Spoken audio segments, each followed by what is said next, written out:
Looking for the best preschool to nurture your child's potential? So your search ends here. Poda Jumbo Kids is in Bhiwandi now. Having top-notch UK preschool curriculum with a focus on mental development, physical growth, academic excellence, and fostering a love for learning, Poda Jumbo Kids provides the ideal environment for your child to explore their childhood.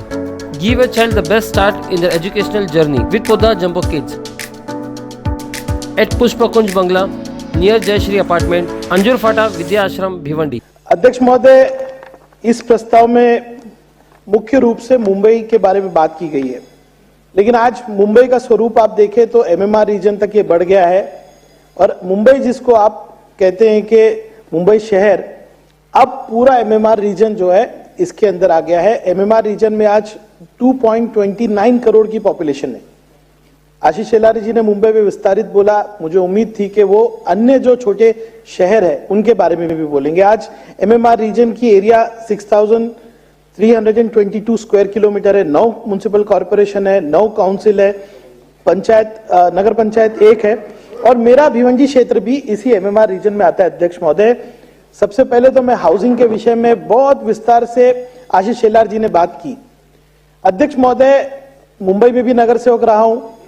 इस शहर में आज 55% population जो है slum में रहती है, जो 18% जगह का वापर करती है।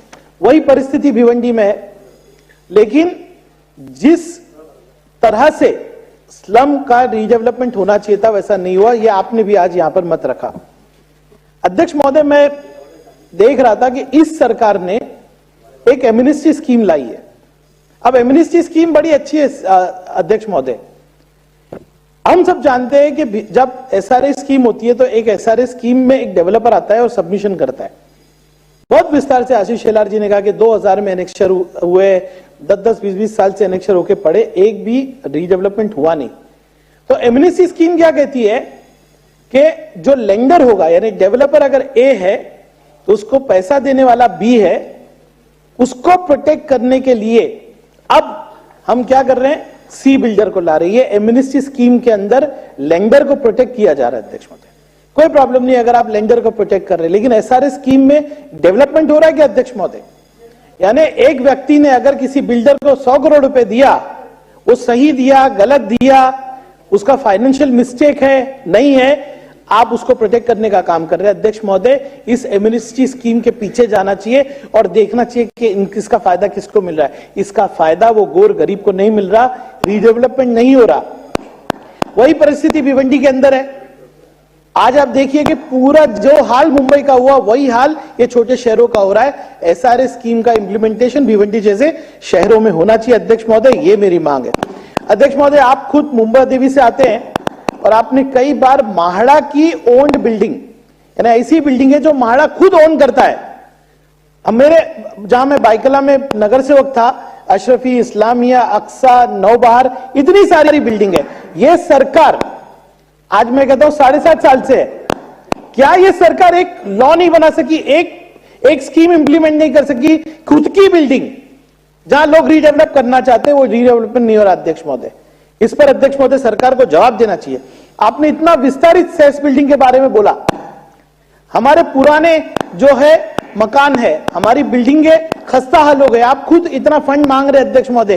पर एक विषय बहुत ही चुभने वाला है कि जब 6 मीटर का लॉ आया था और उसमें हाईकोर्ट ने बंदी की थी कि आप नैरो बिल्डिंग नहीं बना सकते, आपने इतने सारे आईओटी इशू किए जहां बिल्डिंगे गिर चुकी है और जहां के टेनेंट आज ट्रांजिट कैंप में रहते हैं। मेरे मदनपुरे के अंदर भी ऐसी बिल्डिंग है। अध्यक्ष महोदय, मेरा आज सरकार से मांग है कि ये सारे टेनेंट्स को प्रायोरिटी देके जो पीएपी हमको मिलने वाला है, चाहे इमामबाड़ा में मिले, चाहे काला पानी में मिले, वहां पे इनको घर देना चाहिए। अध्यक्ष महोदय, डीपी प्लान के बारे में लंबी बात हुई और डीपी प्लान के बारे में अभी कहा गया कि बहुत सारे हमारे भूखंड है जो डेवलप नहीं हुए। मैं खुद नगर सेवक था, अमित भाई, हम लोगों ने 2,500 करोड़ का एलोकेशन किया था कि डीपी जो है, अध्यक्ष महोदय 2 मिनट बोलने देना, डीपी प्लान के अंदर ये प्लॉट डेवलप होने चाहिए। अध्यक्ष महोदय, आज 1 रुपया यूटिलाइज नहीं हुआ। अध्यक्ष महोदय, 1 रुपया डेवलप यूटिलाइज नहीं हुआ। आप भिवंडी में आइए, आप डीपी प्लान बना है, हमारा पब्लिश हुआ है। करप्शन का लेवल अध्यक्ष महोदय मैं आपको बता नहीं सकता हूं। मतलब डीपी प्लान पैसा कमाने का जरिया है, ये भिवंडी में आज साबित हो रहा है अध्यक्ष महोदय। मैं अकेला नहीं, भारतीय जनता पार्टी, शिवसेना, जो मूल शिवसेना है वो हर पार्टी ने विरोध किया। हमारी मांगनी है कि डीपी प्लान को आप कैंसिल कीजिए अध्यक्ष महोदय। भिवंडी की सभी पार्टियों का यही कहना अध्यक्ष महोदय कि आप कैंसिल कीजिए। हमारे यहाँ पे अध्यक्ष महोदय मेट्रो आया, मेट्रो पे विस्तारित बात हुई कि मेट्रो पूरे एमएमआर रीजन की काया पलट करेगी। अध्यक्ष महोदय, सम्मानीय मुख्यमंत्री जी जब यूडी में थे अध्यक्ष महोदय, तब अध्यक्ष महोदय यूडी मिनिस्टर होते हुए उन्होंने भिवंडी को आश्वासित किया था कि इस बार आप बोले मूल शिवसेना किसकी है? मूल शिवसेना हमारे एकनाथ शिंदे साहब के पास है, इसके लिए आप ऐसा मत बोलिए। नहीं, आप ऐसे रिकॉर्ड से निकाल रहे हैं। आप बोलिए रईस, आप बोलिए। अध्यक्ष महोदय, मैंने ये कहा कि मूल शिवसेना जो है, अब वो कौन है वो तय हो जाएगा। मैंने कहा जो मूल शिवसेना है। आप बोलिए। अध्यक्ष महोदय, तुम्ही रईस भाई तुम्ही बोला। अध्यक्ष महोदय, मूल शिवसेना किसकी है? इलेक्शन कमीशन ने कह दिया, आपकी है ना, बात खत्म हो गई। अध्यक्ष महोदय, मेट्रो के ताल्लुक से मेट्रो 5 भिवंडी शहर में आना चाहिए। इसका फेज 2 जो है उसका सम्मान्य तुम्ही अध्यक्ष महोदय, मेट्रो 5 का फेज 2 का टेंडर 4 महीने में होगा, ऐसे सम्मान्य मुख्यमंत्री जी ने कहा। लेकिन सम्मान्य मुख्यमंत्री जी का भी शब्द एमएमआरडी नहीं रख रही है। अध्यक्ष महोदय, भिवंडी को न्याय मिलना चाहिए अध्यक्ष महोदय, बहुत सारे विषय। आप अगर एमएमआर की बात करते हैं, आज थाने वड़पे रोड में आप खुद मुझसे पूछते हैं कि मैं भिवंडी आऊंगा तो कितना टाइम लगेगा, पूछते कि नहीं पूछते?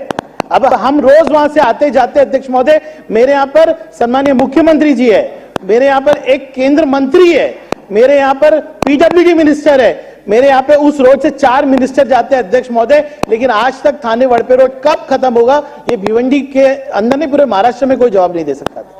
अध्यक्ष महोदय, मैं जवाब में चाहूंगा कि सम्मानीय मुख्यमंत्री जी भिवंडी को नहीं, थाना को और नासिक तक जितने लोग हैं उनको आश्वासित करें कि रोड कब बनेगा। अध्यक्ष महोदय, हमने एक मांग की है। अध्यक्ष महोदय, 2 मिनट में खत्म करूंगा। अध्यक्ष महोदय, 2 मिनट में एक एक्सप्रेस वे बनना चाहिए यवई से लेके थाने तक। अध्यक्ष महोदय, आज सम्मानित ताई वर्षा ताई ने जो बड़ा मुद्दा लिया कि आरटीई के तहत गरीब बच्चों को स्कूल में एडमिशन मिलते थे। अध्यक्ष महोदय, एक सरकार अपने लोगों के खिलाफ कैसे काम कर सकती है उसका उदाहरण अध्यक्ष महोदय। आज आरटीई के एडमिशन को खत्म करने का काम सम्मान्य मंत्री महोदय जी ने कहा है। अब आप कह रहे हैं कि आरटीई के अंदर अगर 1 किलोमीटर के अंदर कोई सरकारी स्कूल है तो वहां पर प्राइवेट स्कूल को एडमिशन देने की जरूरत नहीं। अध्यक्ष महोदय, मैं चाहूंगा कि इन मुद्दों का खुलासा सरकार करे और भिवंडी जैसे शहर को न्याय मिले। आपने मुझे बोलने का मौका दिया, इसलिए धन्यवाद।